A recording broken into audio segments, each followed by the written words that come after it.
अब समझ लो बुद्धि से, बोध की जरूरत है। उस समय क्रोध की जरूरत नहीं है, घबराने की जरूरत नहीं है, उस समय बोध की जरूरत है। आपको महाराज जनक जी ने क्या परिचय दिया बोध का, इसलिए तो कहता हूं बालकांड की कथा सुन रहे हो, उससे तुम्हें क्या शिक्षा मिल रही है? केवल खाली परंपरा से ही कथा सुनते आ रहे हो इसलिए सुन रहे हो? नहीं नहीं प्यारे, इससे शिक्षा मिलती है, प्रेरणा मिलती। बालकांड का ये प्रसंग बहुत महत्वपूर्ण है। जनक जी महाराज पहले प्रणाम कर चुके हैं, लेकिन जनक जी ने सोचा कि आज केवल विकल्प यही बचा है कि परशुराम जी महाराज का क्रोध कैसे शांत हो। विकल्प यही बचा है कि क्रोध कैसे शांत किया जाए। और कैसे शांत किया जाए? कहा क्रोध, सुन लीजिए मेरी बात को, भगवान से एक प्रार्थना किया करो कि हर घर में बेटी का जन्म हो, हर घर में बेटी का जन्म हो। भगवान से ये मांगा करो। आज उल्टा पुल्टा यही तो तुम करते रहते हो, भगवान से जो भी मांगता बेटा ही मांगता, बेटा मांगता। हमने आज तक बेटी मांगने वाले कम ही होंगे, ऐसी बात नहीं है कि नहीं होंगे, लेकिन कम है, बेटा ज्यादा मांगते हैं। एक सज्जन के तो 4 बेटियां थी, वो हमारे पैर पकड़ के रोने लगे। हमने कहा क्या बात है? बोले महाराज वंश कौन चलाएगा, नाम कौन चलाएगा, मेरा खानदान का नाम। हमने कहा हो क्या गया ये तो बता दो। कहे महाराज बेटियां 4 हैं लेकिन बेटा नहीं है, ऐसा आशीर्वाद दो कि बेटा हो जाए। हमने कहा तुम मूर्ख हो, बेटा इसलिए मांग रहे हो कि वंश चलावे, वंश का नाम चलावे।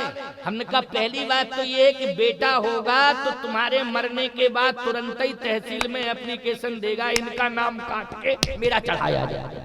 क्यों भाई, आवेदन यही देगा कि नहीं देगा? हमने कहा कोई भी बेटा आज तक किसी तहसील में एप्लीकेशन आवेदन दिया हो कि मेरे पिताजी भले ही मर गए, उन्हीं का नाम चढ़ा रहे, हमारा नाम रिकॉर्ड में ना आए, उनका रिकॉर्ड बदस्तूर सुरक्षित रहे, लेकिन नाम। मैंने कहा सावधान, बेटियां अगर तुम्हारे घर में 4-4 हैं तो इस बात को समझ लो कि बेटी जिस घर में जिस दिन पैदा होती है उसी दिन उस घर में यज्ञ का भूमि पूजन हो जाता है प्यारे। वो पिता समझ लेता है कि अब मुझे बेटी का विवाह करना है। बेटी का विवाह बोलो यज्ञ है कि नहीं? बेटी का विवाह क्या मानते हो? यज्ञ मानते हो। अगर 4 बेटियां भगवान ने दी हैं तो 4 यज्ञ तुम्हारे हाथ से होंगे। बोलो होंगे कि नहीं होंगे? इसलिए मैं कहता हूं कि बेटी जरूर भगवान से मांगो। आज जनक जी कहते हैं कि मेरा धैर्य नहीं टूट रहा है इसलिए कि मेरे पास संतुलन बनाने के लिए बहुत बड़ी शक्ति है, इसलिए मेरा धैर्य नहीं टूट रहा है। ये बोध है जनक जी का। क्या कौन सी शक्ति है? शस्त्र है? बोले शस्त्र नहीं। फिर का बेटी। कौन है? बेटी। किसी को भी क्रोध आ जाए प्यारे, अगर बेटी सामने आ जाए तो क्रोध करुणा में बदल जाता है। बोलो बदल जाता है कि नहीं बदल जाता है? और खास तौर से छोटी उम्र की बेटी हो तो कहने क्या। बोलो छोटी उम्र की बेटी हो, क्रोध करुणा में बदल जाएगा कि नहीं बदल जाएगा? जनक जी ने कहा कि मेरा धैर्य इसलिए नहीं टूट रहा है, मेरे जीवन में बोध है कि मेरे पास ऐसी शक्ति है कि बड़ी से बड़ी प्रतिकूल परिस्थिति भी आ गई है लेकिन मैं घबराऊंगा नहीं। आज प्रतिकूलता अनुकूलता में बदल जाएगी। किसके बल पर?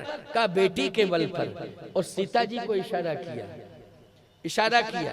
परशुराम जी की आंखें लाल हैं, राजा घबरा रहे हैं। और इशारा किसको किया जनक जी ने?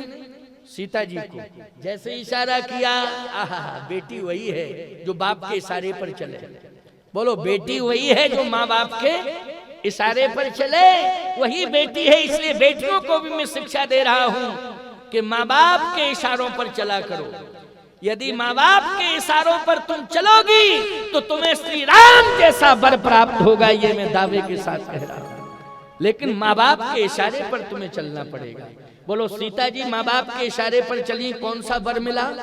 श्री राम जैसा वर मिला कि नहीं मिला? जैसे ही इशारा किया सीता जी चल दी। और जैसे सीता जी आई, जनक जी ने कहा प्रणाम करो बेटी, प्रणाम करो। जनक बहोर आए सिर नावा, उसिए बुलाए प्रणाम करावा। जैसे ही कहा कि प्रणाम करो बेटी, प्रणाम करो, और जैसे ही सीता जी ने प्रणाम किया, आहा, परशुराम जी की आंखों में आंसू आ गए। क्रोध था लेकिन करुणा आ गई ना। कहा जनक ये कौन है? कहा बेटी, इसी का विवाह है। अच्छा अच्छा, इसी का विवाह है। ये लौकिक रूप नहीं है, अलौकिक है, आदि शक्ति है ना। क्या है? आदि शक्ति है। का इसी बेटी का विवाह है? हाँ। आंखों में आंसू आ गए और वाणी को रोक नहीं पाए। परशुराम जी कह दिया अखंड सौभाग्यवती भव। अब बोलो भाई, 50% मामला निपट गया कि नहीं निपट गया? बोलो भाई, आशीर्वाद दे दिया है, क्या आशीर्वाद वापस लिया जाएगा? जो वचन दे दिया है उसको वापस किया जाएगा क्या? अखंड सौभाग्यवती भव। ईमानदारी से बताओ, ये क्रोध से समस्या का समाधान हुआ कि बोध से हुआ? हुआ बोध से कि नहीं हुआ? इसलिए घबराने की जरूरत नहीं है, बिल्कुल मत घबराया करो। बड़ी से बड़ी परिस्थितियां क्यों ना आ जाएं सामने, लेकिन क्रोध करने की जरूरत नहीं है। उस समय बोध की आवश्यकता है। बोलो, है बोध की आवश्यकता की नहीं? भगवान संधि प्रस्ताव लेकर के गए थे दुर्योधन के पास, लेकिन उस समय भगवान ने क्रोध से काम लिया कि बोध से काम लिया? बोलो भाई, अगर क्रोध आ गया होता तो दुर्योधन तो उसी दिन मर गया होता। बोलो, मर गया होता कि नहीं मर गया होता? भगवान से बच जाता क्या? लेकिन उस समय क्रोध कौन कर रहा था? सुई की नोक के बराबर भी पांडवों को भूम नहीं दे सकता हूं केशव, इसलिए ध्यान से सुन लो, वो ख्वाब छोड़ो। बोलो, ये क्रोध का परिचय कौन दे रहा था? दुर्योधन क्रोध का परिचय दे रहा था। भगवान श्याम सुंदर सुन रहे थे और सुन रहे थे और गंभीर बने बैठे थे। हैं वीर। दुर्योधन कहां टकराता है उनके सामने, लेकिन है वीर, लेकिन गंभीर बन करके सुन रहे थे। बोलो, सुन रहे थे कि नहीं? और ये क्रोध की भाषा बोल रहा था। ईमानदारी से बताओ, विनाश हुआ कि नहीं हुआ? जिसके जीवन में क्रोध आया उसका विनाश हुआ। इसलिए मैं कहता हूं, क्रोध पाप कर मूल। क्रोध के द्वारा ही विनाश की सृष्टि का सृजन होता है। ये विनाश की सृष्टि का सृजन कौन करता है? क्रोध करता है। इसलिए क्रोध पर नियंत्रण रखो। जैसे ही जनक जी ने प्रणाम कराया, अखंड सौभाग्यवती भव, परशुराम जी ने आशीर्वाद दिया। जनक जी महाराज ने लंबी सांस ली, का आधा समाधान तो हो गया। विश्वामित्र जी ने कहा कि अब तो लाइन क्लियर हो गई, क्योंकि अखंड सौभाग्यवती भव का आशीर्वाद सीता जी को अगर मिला है तो राम जी को मिल गया। वो क्यों, किसको मिला? राम जी को मिल गया। तो तुरंत ही विश्वामित्र जी ने राम जी से कहा, गोल्डन चांस है, तुम प्रणाम कर लो, तुम भी प्रणाम कर लो। ये इतना बढ़िया गोल्डन चांस मिला है, इससे बढ़िया चांस दूसरा हो नहीं सकता, प्रणाम करो। गोस्वामी जी कहते हैं, विश्वामित्र मिले पुनियाई। विश्वामित्र जी महाराज जैसे ही परशुराम जी के सामने आए तो विश्वामित्र जी महाराज ने परशुराम जी को भुजाओं में भर लिया। अब जैसे भुजाओं में भरा तो भुजाएं, दोनों भुजाएं परशुराम जी को पकड़े हुए हैं, विश्वामित्र जी की दोनों भुजाएं। अब जिस भुजा में फरसा है वो भुजा पकड़े हैं। कहे प्रणाम करो राम, अब तुम चिंता मत करो, अब तो तुम प्रणाम करो, निश्चिंत होकर प्रणाम करो। और जैसे भगवान राम ने प्रणाम किया, अखंड सौभाग्यवती भव का आशीर्वाद दिया। अब राम जी को देखा तो टकटकी निगाह से देखते रहे। राजाओं ने कहा, इसका मतलब है पहचान गए परशुराम जी के इसी ने तोड़ा। तभी तो देख रहे हैं, नक्शे सिक तक देख रहे थे। राजाओं ने कहा कन्फर्म है, देखो धनुष तोड़ने वाला आ गया सामने। अब देख लिया है, पहचान लिया है। परशुराम जी महाराज ने जैसे राम को देखा प्यारे, तो आंसुओं की धार लग गई। ऐसे आंसुओं की धार लगी है जैसे सावन भादों में पानी की झड़ी लग जाती है। ऐसे आंसू झरझर झरझर। गोस्वामी जी से पूछा गया कि ऐसी मनोदशा परशुराम जी की क्यों हो गई? कह राम ही चितई, राम ही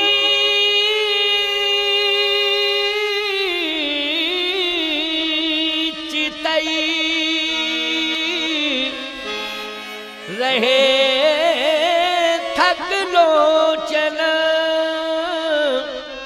रूप अपार मार मदमोचन। श्री राम जी को टकटकी निगाह से देख रहे हैं और कहते हैं ऐसा रूप मैंने अभी तक देखा नहीं। लेकिन एक बात बताएं, परशुराम जी ब्रह्मचारी हैं और ब्रह्मचारी का रूप पर आकर्षित होना ये उचित नहीं। बोलो भाई, ब्रह्मचारी रूप पर आकर्षित हो ये उचित नहीं। लेकिन परशुराम अगर तू रूप पर आकर्षित हो रहा है तो ये लौकिक रूप नहीं है, ये भी अलौकिक रूप है। सीता जी का भी अलौकिक रूप है और राम जी का भी अलौकिक रूप है। बोलो है कि नहीं? राम जी का और सीता जी का लौकिक रूप नहीं है, अलौकिक है, अलौकिकता है। परशुराम आज मैं किसको देख रहा हूं, ये लौकिक रूप नहीं है, ये तो अलौकिक रूप है। इसका मतलब है कि ब्रह्मचारी रूप पर आकर्षित नहीं होता है, क्योंकि संसार का रूप किसी ब्रह्मचारी को आकर्षित नहीं कर सकता है। यदि ब्रह्मचारी किसी के रूप पर आकर्षित होता है तो वो जगत का रूप नहीं, वो तो जगदीश का रूप हो सकता है, क्योंकि जगदीश पर ही उसका आकर्षण रहता है। आज परशुराम क्या तेरे सामने जगदीश आ गया? आज तू किसको देख रहा है? भगवान राम हाथ जोड़े खड़े हैं, साहब वीर हैं लेकिन हैं गंभीर, हाथ जोड़े खड़े हैं। परशुराम जी महाराज टकटकी निगाह से देख रहे हैं और फिर धीरे से कहते हैं, बालक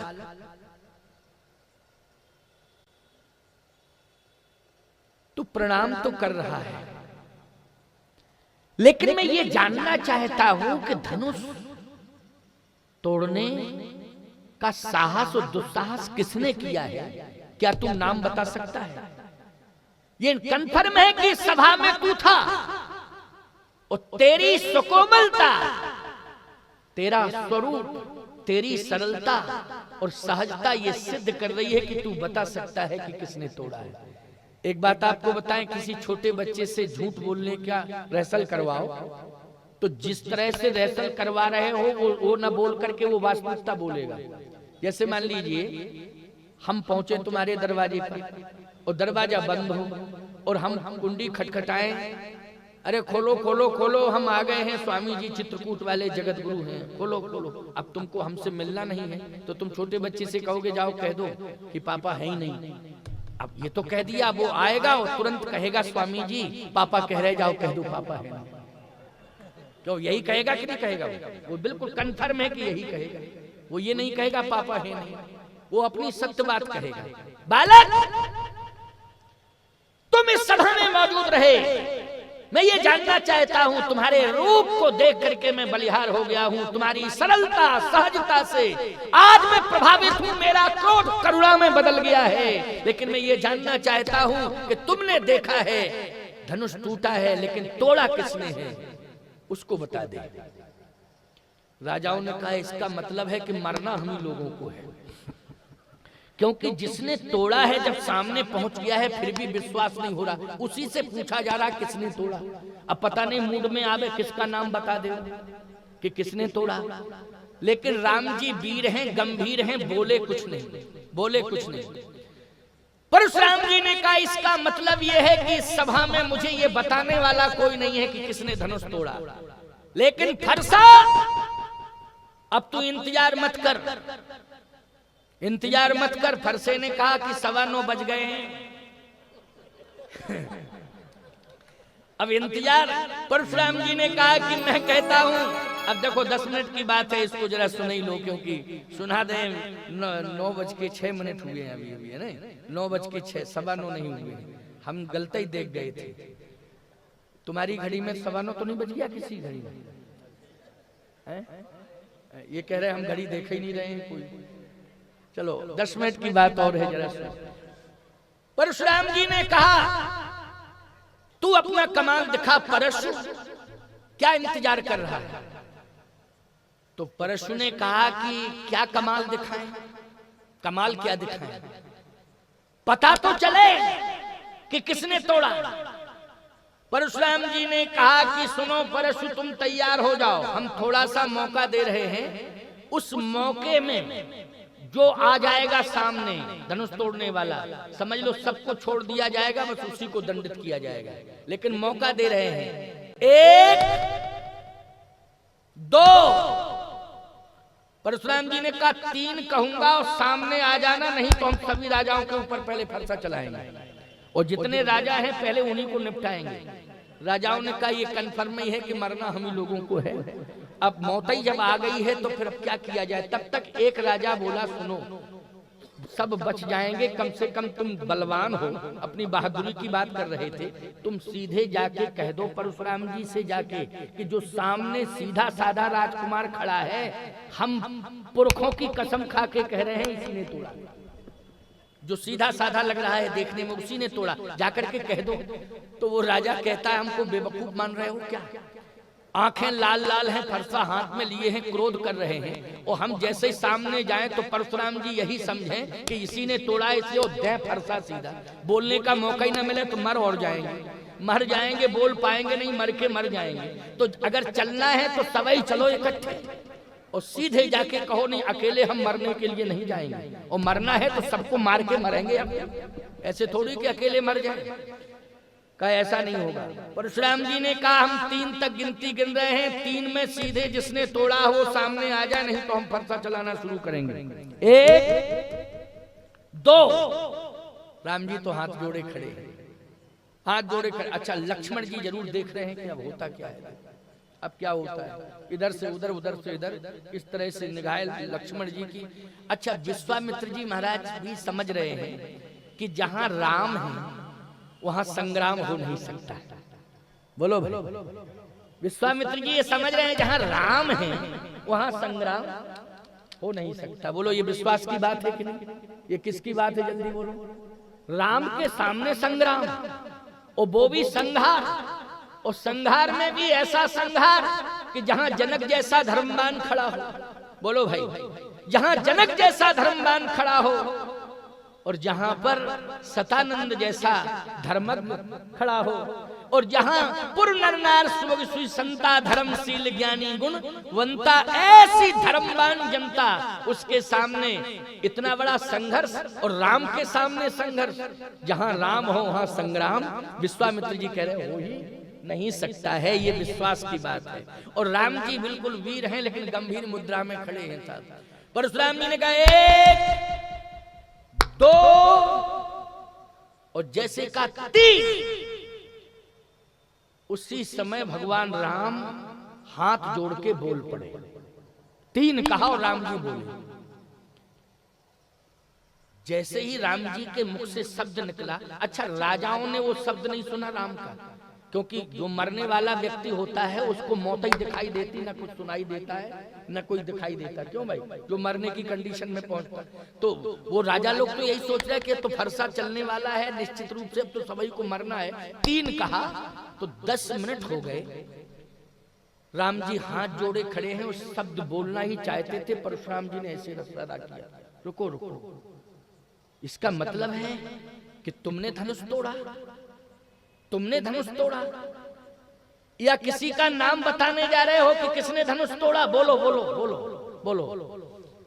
अब राजाओं ने सोचा कि बहुत देर हो गई, फरसा चला होगा तो आवाज क्यों नहीं आ रही है? भाई जिसके ऊपर चलेगा वो किच पिच तो कुछ होगा ही, बोलेगा कि नहीं बोलेगा? चुपचाप थोड़ी बर्दाश्त कर लेगा, कुछ तो आवाज आनी चाहिए। लेकिन आवाज नहीं आ रही है, इसका मतलब कुछ और है। आंख खोल के देखो। और जैसे ही आंख खोल के एक राजा ने देखा, अरे बोले सब बच गए, मौत से बच गए, प्राण बच गए, सबके मौत से छुटकारा मिल गया, खोलो आंखें। क्यों? बोले धनुष तोड़ने वाला तो सामने खड़ा है और कुछ बोलना चाहता है, अब डरने की जरूरत नहीं है। राजाओं ने लंबी सांस ली। परशुराम जी ने कहा बोलो जल्दी बोलो, किसने धनुष तोड़ा? तो राम जी कहते हैं आप सुनिए तो क्रोध से नहीं, बोधयुक्त स्वरूप में सुनिए, क्रोधयुक्त स्वरूप में नहीं। क्रोध को दूर करिए, मैं प्रार्थना कर रहा हूँ, आप ध्यान से मेरी बात को सुनिए। परशुराम जी ने कहा क्रोध की बात अलग है, क्रोध नहीं, पहले तो तुम बोलो जल्दी कि किसने धनुष तोड़ा। तो राम जी कहते हैं नाथ संबुधन, नाथ संबुधन भंजनहारा, हुई है को एक दास तुम्हारा, धनुष तोड़ने वाला साधारण नहीं, आपका दास होगा। दास। परशुराम जी ने कहा दास, तो ये बताओ इन सब में कौन दास है, जरा उसको हम समझ तो लें कि तू दास कैसा था, इसने इतनी बड़ी उद्दंडता की। जल्दी बोलो कौन है दास। अब राजा लोग सोच रहे पता नहीं किसको दास मान बैठे, वो मूड में आकर के फरसा दे दे तो मार और जाएगा। स्पष्ट नहीं बोलता है कि मैंने धनुष तोड़ा, ये कह रहा कोई दास होगा। अरे ये कहना चाहिए कि मैं ही दास हूं, मैंने तोड़ा। अरे दास ही कहना तो ये कहो मैं ही दास हूं आपका, मैंने ही तोड़ा। कोई है कोई एक दास, कोई एक दास, कोई होगा कोई दास, पता नहीं किसको दास मान बैठे। परशुराम जी ने कहा दास नहीं, वो मेरा शत्रु है, लेकिन उसका नाम बताओ, तुम धनुष किसने तोड़ा, नाम बताओ उसका। अब राम जी ने कहा महाराज कह तो चुका हूं कि कोई दास है, लेकिन आप क्रोध में समझ ही नहीं पा रहे हैं। इतना क्रोध है आपके कि आप दास को पहचान नहीं पा रहे हैं। अगर क्रोध को दूर कर दिया जाए तो दास समझ में आ जाएगा। लक्ष्मण जी ने कहा एक बात बताएं भैया, पूरा 17 तारीख तक ये सम्मेलन हो जाएगा, लेकिन फैसला नहीं हो पाएगा। फैसला नहीं हो पाएगा। क्यों? इसलिए कि आपकी लैंग्वेज और बाबा जी की लैंग्वेज में तालमेल नहीं है। आप दास कह रहे हो, वो समझ नहीं रहे, वो समझ नहीं रहे हैं। अगर आपकी आज्ञा मिल जाए तो हमारी लैंग्वेज और बाबा जी की लैंग्वेज बिल्कुल डायरेक्ट मिल रही है। अगर आपकी आज्ञा मिल जाए तो थोड़ा सा मौका दे दो कि हम बता दें कौन दास है कौन खास है। अगर आप कह दें, भगवान थोड़ा कौतुक देखते हैं, मुस्कुरा गए मन ही मन, कहे अच्छा ठीक है तुम्हारा मन है तो कुछ थोड़ा बोल लो। और जैसे ही लक्ष्मण जी थोड़ा सा फ्रंट पर आए, राजाओं ने कहा कि ये क्लियर बोलेगा। हाँ ये बिल्कुल क्लियर बोलेगा, क्योंकि तेज तर्रार है, ये साधारण नहीं है, ये तो बोलता कुछ नहीं है और खड़ा रहता है हाथ जोड़े। सरल तो है, लेकिन इतना सरल होना भी ठीक नहीं है कि समस्या पैदा कर दे सरल।